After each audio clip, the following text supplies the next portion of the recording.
This is the Hidden Killers Podcast with Tony Brueski and continuing coverage of the case against Bryan Kohberger. This is an interesting piece. It's one that Howard Blum is putting some light on over on Airmail, and it certainly caught my attention, and it probably has caught the attention of some of you as well.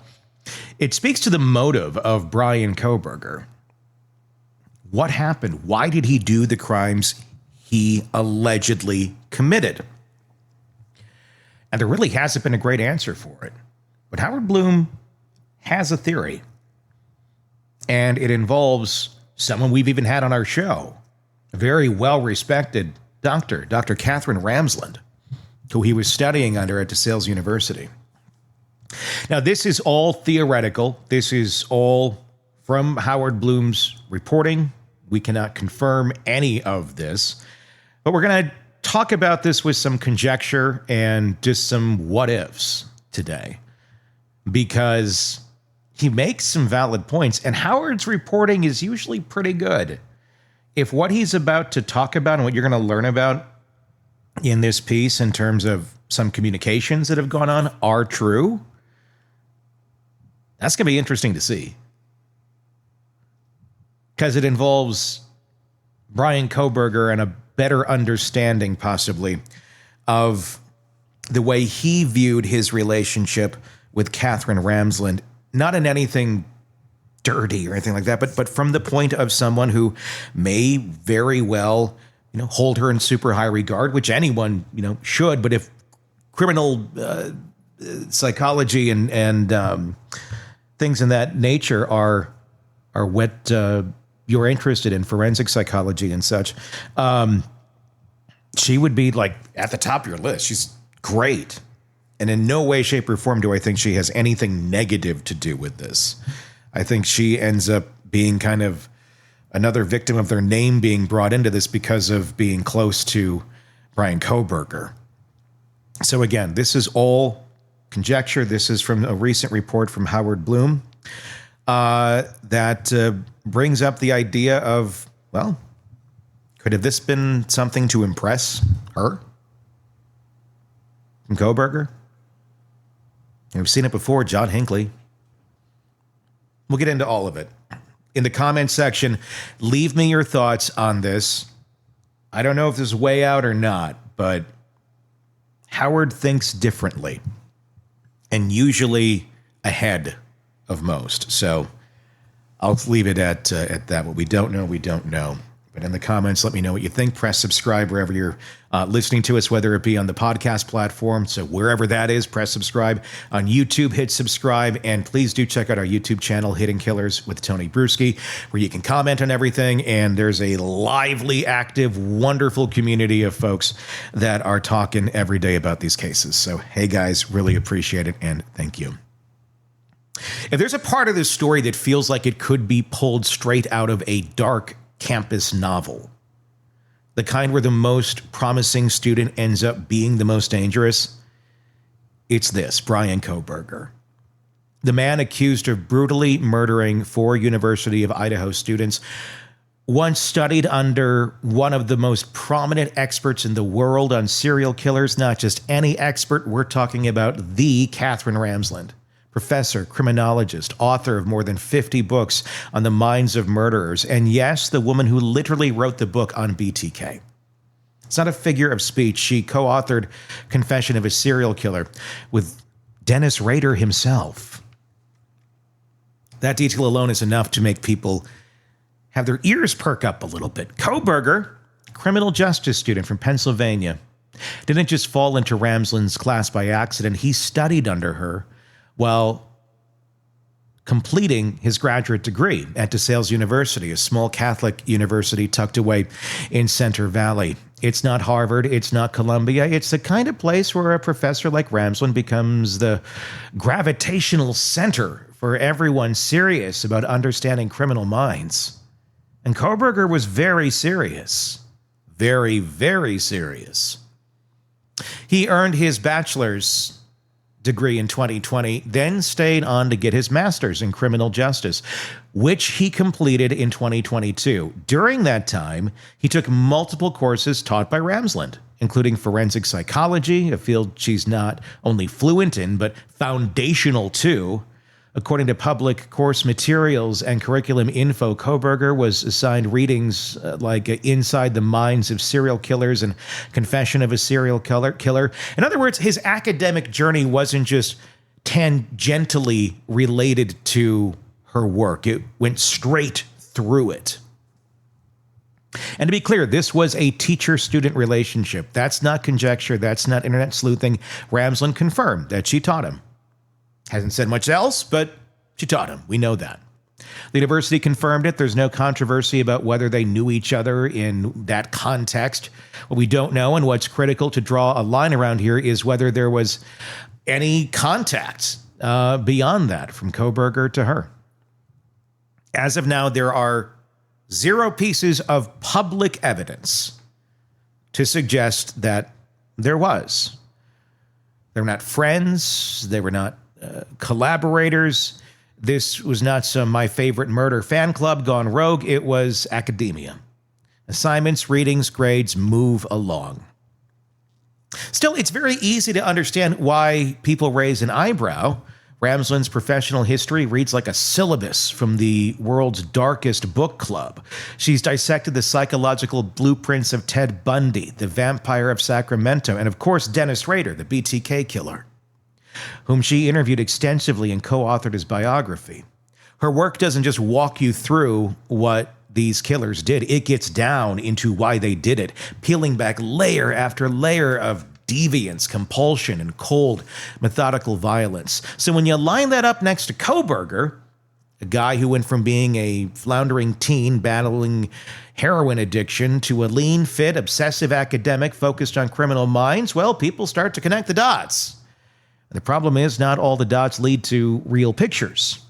And this is where the danger of overreach comes in. It's one thing to say he admired her work. That's almost expected. I admire her work. I think anybody that knows anything about this should admire her work. She's a genius at it. It's another thing entirely to say that admiration fueled some sinister motive. That leap doesn't land unless there's evidence. And as of now, in the public, there isn't. Howard Blum is talking about some things that he thinks he has some knowledge on. There's been a lot of talk about how Kohberger's studies under Ramsland might have planted the seeds for something darker. That's because he read about serial killers. Allegedly, he became one. That studying BTK somehow gave him a playbook, but anyone who's ever taken a true crime course or ever heard Helter Skelter in college will tell you that's not how it works. Academic interest in criminal behavior doesn't create criminal behavior. As criminologist James Allen Fox put it, studying criminology is not going to make you a criminal, and it's not going to make you a better criminal. If anything, students in this field are often hyper-aware of how criminals are caught, not how to get away with it. But what makes this particular academic relationship feel eerie isn't anything Ramsland did. It's what Kohberger would allegedly go on to do. He left DeSales in 2022 and enrolled in a PhD program in criminology at Western State University, just across the border from where the murders took place in Idaho. And suddenly, this once obscure student was being painted across national headlines as a suspected mass murderer. And naturally, people started pulling up every connection he ever had to crime, psychology, and anyone who'd ever appeared on a true crime podcast. Ramsland's name was one of the first to surface, and what did she do? Nothing, allegedly. She didn't go on TV. She didn't try to reframe the narrative. She didn't write an op-ed to distance herself. She did what most reasonable academics would do when their former student becomes the center of a murder case. She stayed quiet. I even asked her, we talk anything about Kohberger? Nope. Okay. Respect that. We've talked about many other cases on this program with her. When asked for comment, she would decline. She didn't speculate. She didn't offer any insight into his behavior or history. she was silent on it, and I respect that. I totally get why. Take all of this Howard Blum theory out of the picture. Yeah, I mean, you're too close to something. Let it play out. Now, people interpret silence however they want, but in a legal context and in academia, silence is often the smartest and safest option. Ramsland isn't just some public figure. She's a professor with decades of experience in criminal justice. She knows that anything she says could get twisted in a headline or dragged into court. So for now, nothing. And that in itself, I mean, I don't know if it speaks volumes, but it says something. Not about guilt or knowledge of complicity in any way, shape, or form, but about caution. It's worth noting, too, that Ramsland has continued her work in many other cases.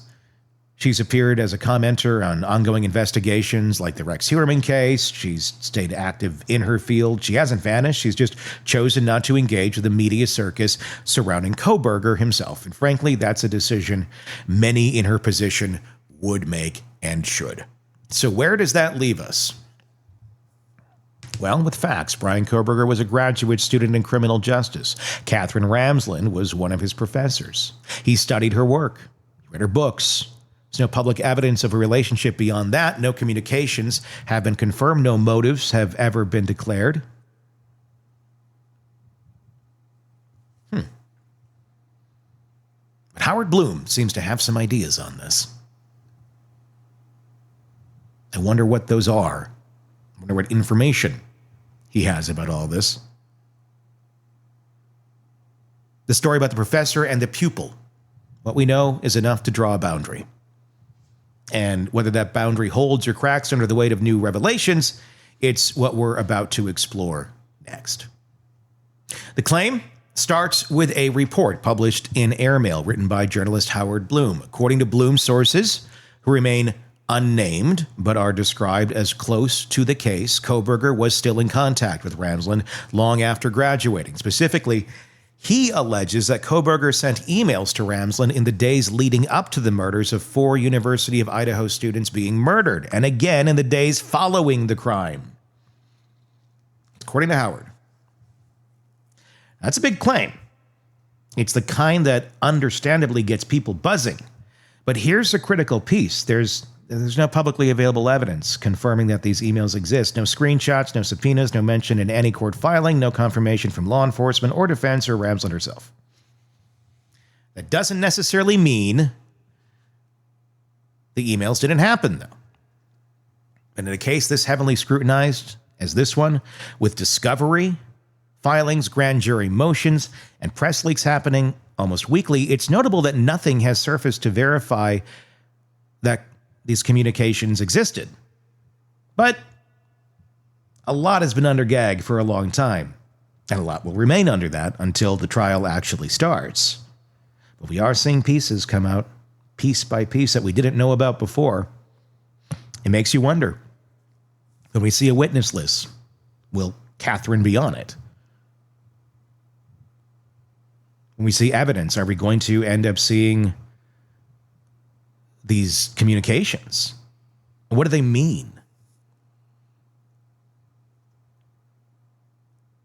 So we're left with a claim made by a veteran reporter, printed in reputable outlets, but unconfirmed by any other known source. That's not a dismissal of the report by any means, but it's also not a confirmation. It's an open file, a detail still waiting to be corroborated.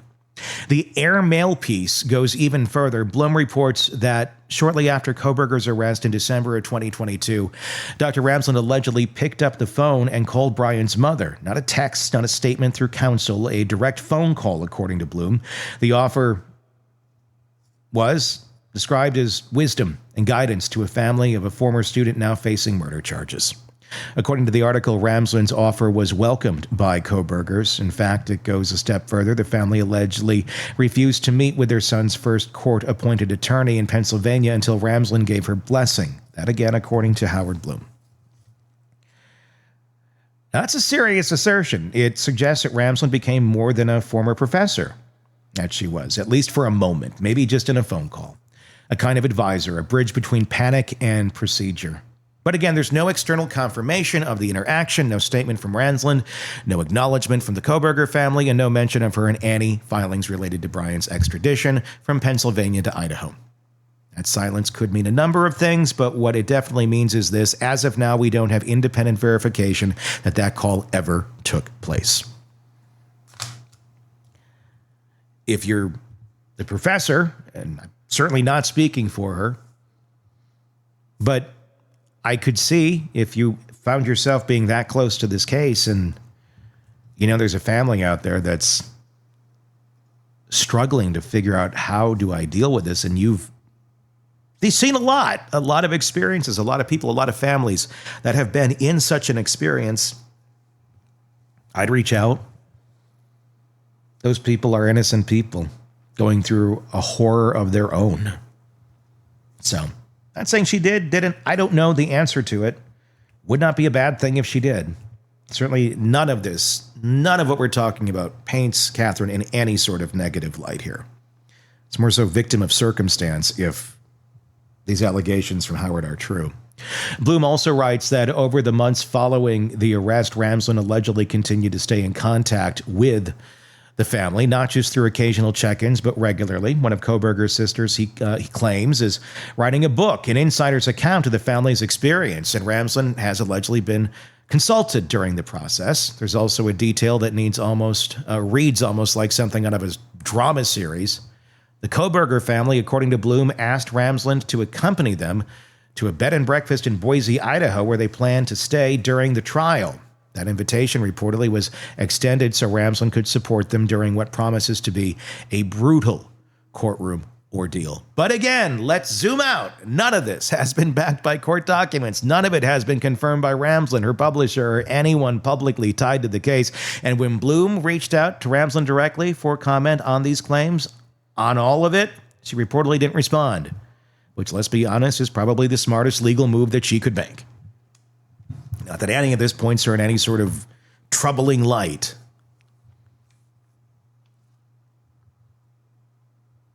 The silence here has been consistent from day one. From the moment Kohberger's name hit the headlines and the press began linking him to former Professor Ramsland, and she's declined every interview request about the topic.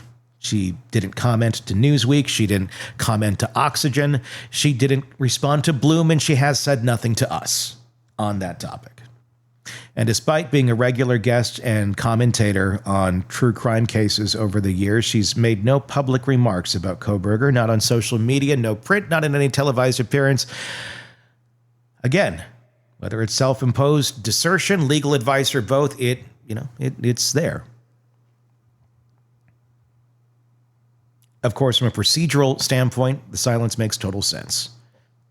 She did communicate with Kohberger after he left DeSales, before or after the murders. That could potentially make her a witness. And if she's spoken to his family since his arrest, she might have information that's considered relevant to the case, particularly if it were to come up in court. Silence in a situation like this isn't just desertion, it's survival. But for the public, especially for those following the case closely, that silence creates a frustrating tension because there's no doubt that Kohberger studied her work. There's no question that Ramsland is a figure of major influence in the field of forensic psychology.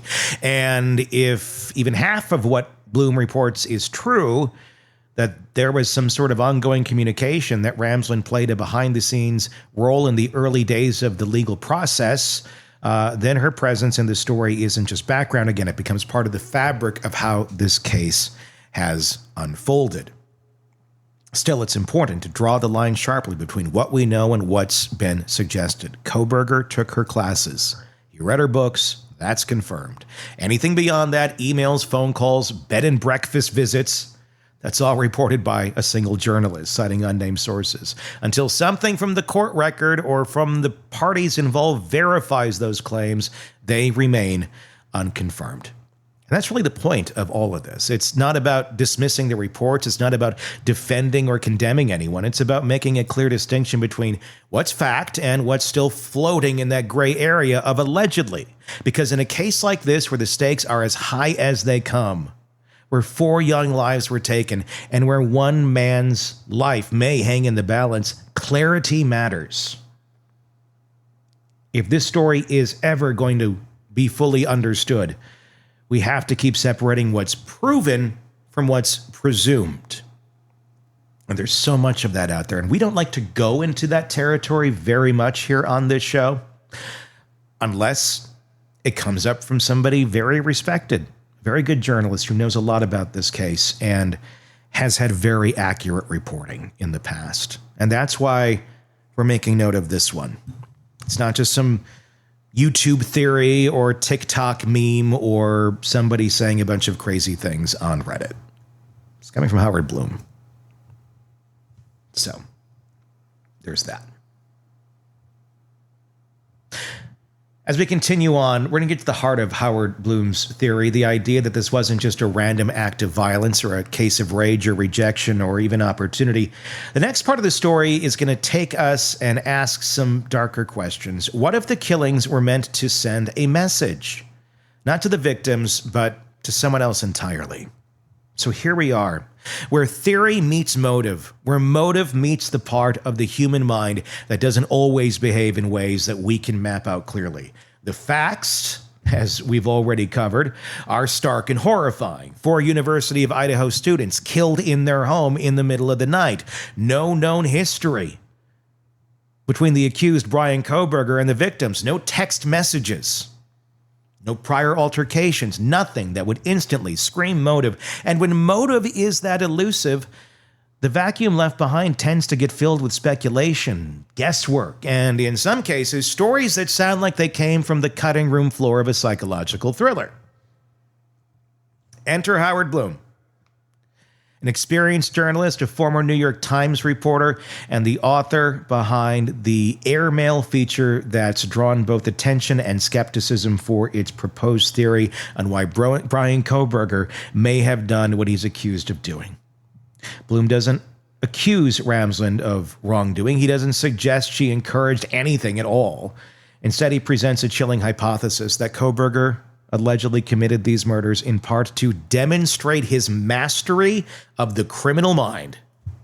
Not to law enforcement, not to himself, but to his former professor, Katherine Ramsland. I find this interesting because from the beginning, the motive that I kept coming back to was he's doing this because he thinks he can do it better than anyone else. And if he got away with it, he'd have knowledge that was far greater than anyone else out there. Katherine Ramsland has a lot of knowledge on this topic, obviously not from committing murders, but from being around those sort of people. And if Kohberger could top that, if he could be the best in the room beyond even Katherine Ramsland, he'd have to go to do something really crazy and extreme now, wouldn't he? He'd have to live it. Go through the process. And live to tell about it. Now, was that goal to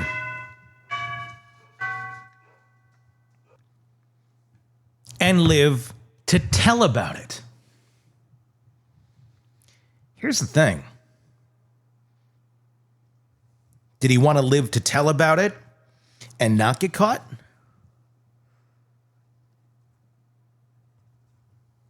Did he want to live to tell about it and go through the whole procedure in the courtroom, trying to get away with murder? What was the ultimate goal, if any of this was his goal?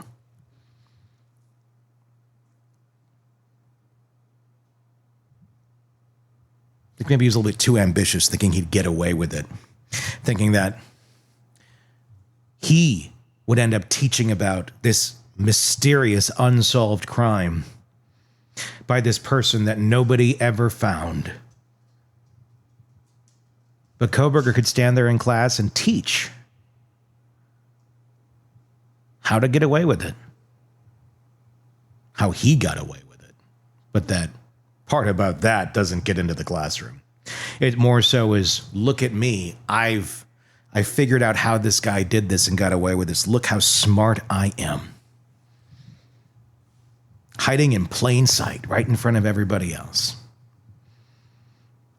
He could hear other people talking about it all the time, too. Others going, wow, whoever pulled this off, that guy, he's smart. But he's not. But that might have been the goal. I don't know. I know we're kind of getting weird territory here, but I've kind of always had a feeling like that this whole time. And Howard Blum's reporting on this, it's, I don't know, kind of confirms some of my questions while also adding another element to it, Katherine Ramsland.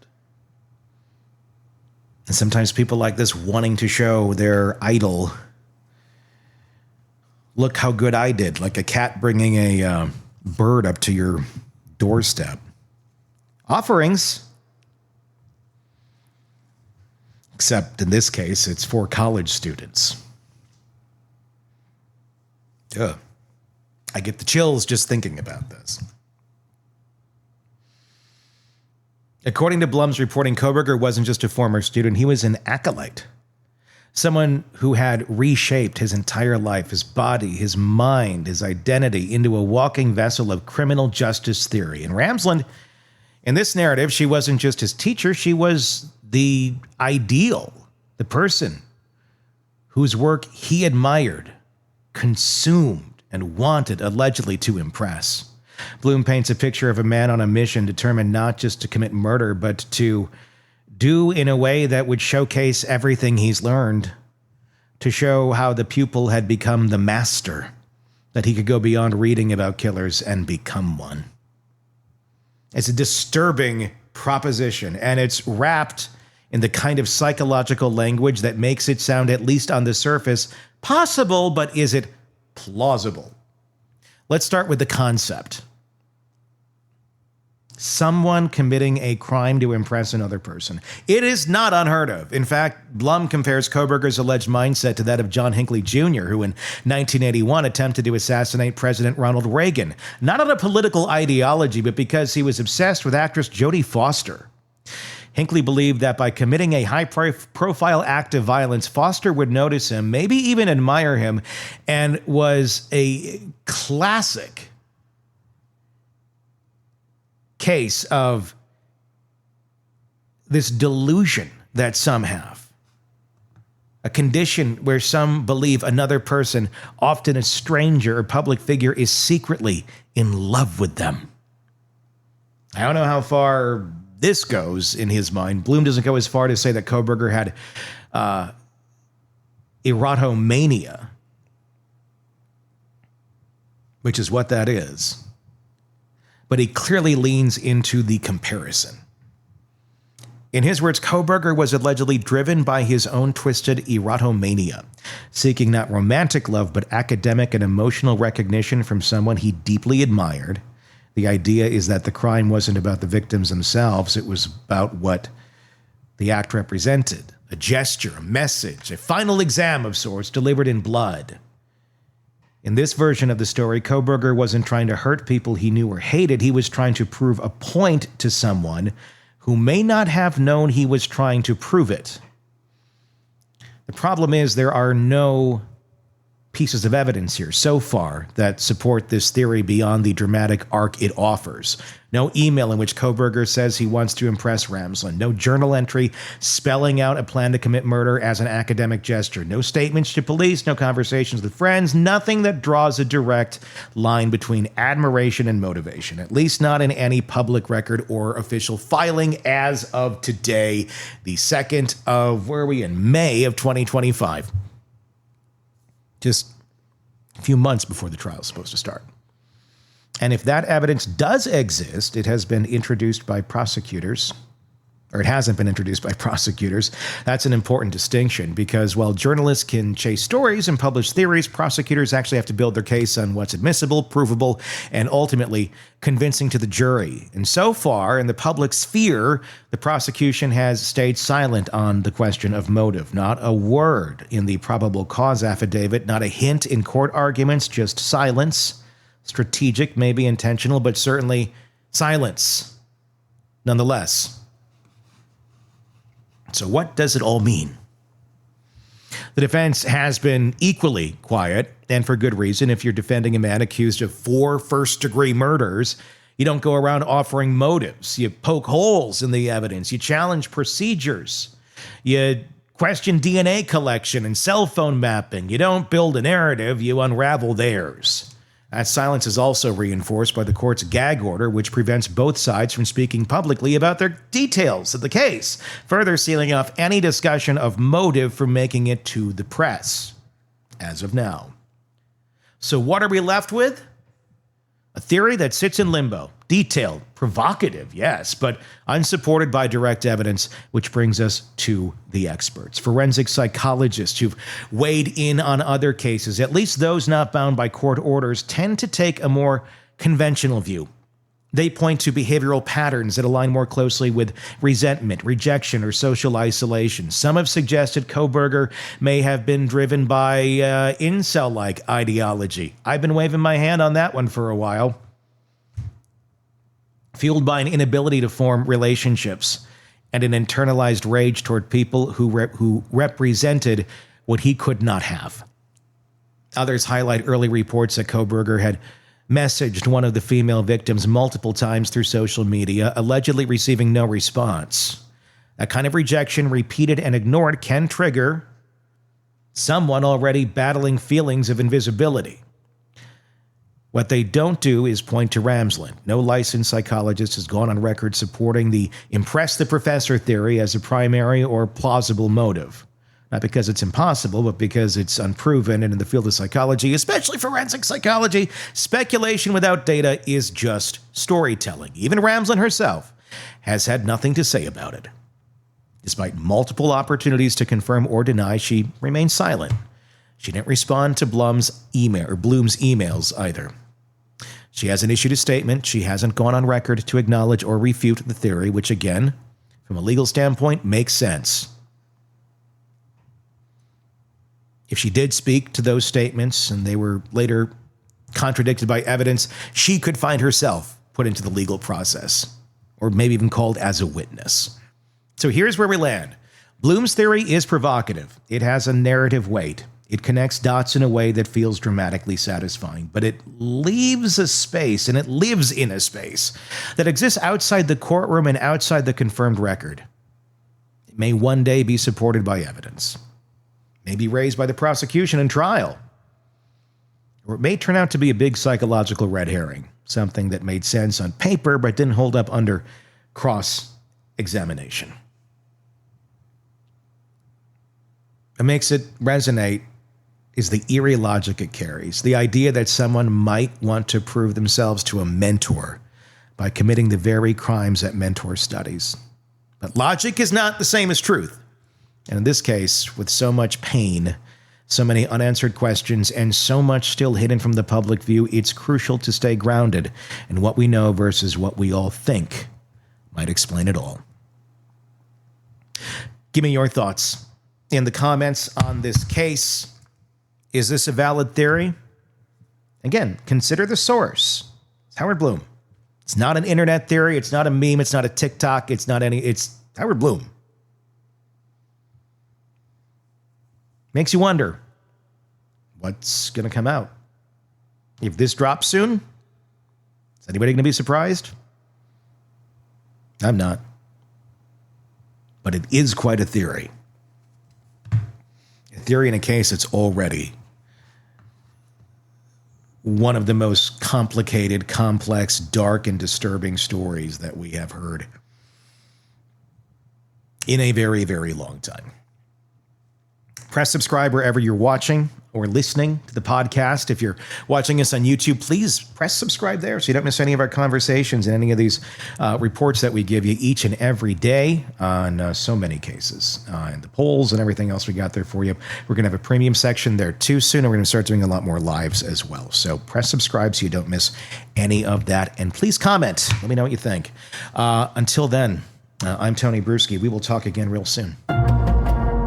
Craving non-stop true crime updates? Press subscribe now. and get the latest cases, analysis, and expert commentary delivered straight to your feed, only from the Hidden Killers podcast and True Crime Today.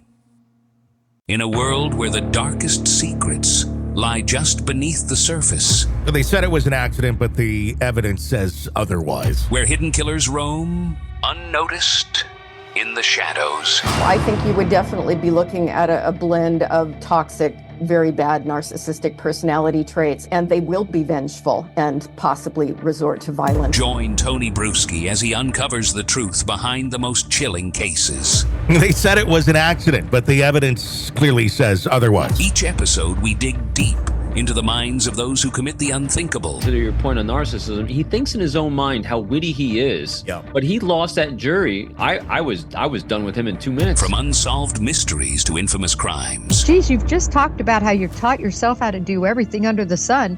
I bet you did a YouTube video, how to best kill somebody with a knife. Hidden Killers with Tony Brueski takes you where few dare to go. How does someone with such a dark secret go unnoticed for so long? With multiple new episodes every single day. We're not just telling stories, we're seeking justice. Listen now on Apple Podcasts or wherever you get your podcasts. Just search for Hidden Killers with Tony Brueski.